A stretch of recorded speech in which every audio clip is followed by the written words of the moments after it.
بسم اللہ الرحمن الرحیم۔ مصیبت میں پڑھی جانے والی وہ دعا جس کا بدلہ اللہ تعالیٰ اس سے بہتر دیتا ہے۔ کیا آپ جانتے ہیں اگر زندگی میں کوئی بڑی مصیبت آ جائے، کوئی عزیز چھن جائے، فوت ہو جائے یا دل ٹوٹ جائے، تو ایک ایسی دعا ہے جسے پڑھنے پر اللہ تعالیٰ اس نقصان کے بدلے اس سے بھی بہتر عطا فرماتا ہے۔ یہ وعدہ کسی عام انسان کا نہیں بلکہ قول صادق کا مالک حضرت محمد صلی اللہ علیہ وسلم کا فرمان ہے۔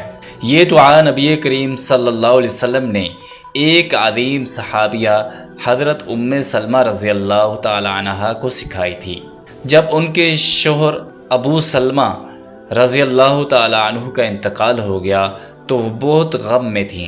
اس موقع پر رسول اکرم صلی اللہ علیہ وسلم نے فرمایا، جب کسی مسلمان کو مصیبت پہنچے اور وہ یہ دعا پڑھے تو اللہ تعالیٰ اسے اجر بھی دیتا ہے اور اس کے بدلے بہتر عطا فرماتا ہے، اور وہ دعا یہ ہے: اللہم اجرنی فی مصیبتی واخلف لی خیرا منہا اللہم اجرنی فی مصیبتی واخلف لی خیرا منہا۔ اے اللہ، مجھے میری مصیبت میں اجر عطا فرما اور اس کے بدلے مجھے اس سے بہتر عطا فرما۔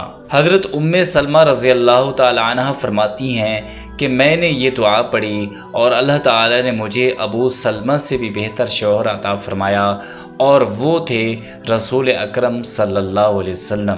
یہ روایت حدیث کی مشہور کتاب میں موجود ہے۔ یاد رکھیں کہ مومن کی زندگی میں مصیبت آ سکتی ہے، لیکن اگر وہ صبر کرے اور اللہ تعالیٰ سے امید رکھے تو اللہ تعالیٰ اس نقصان کو رحمت میں بدل دیتا ہے۔ اگر آپ کو یہ حدیث اچھی لگی ہو تو اس ویڈیو کو ضرور شیئر کریں تاکہ کسی غم زدہ دل کو تسلی مل سکے۔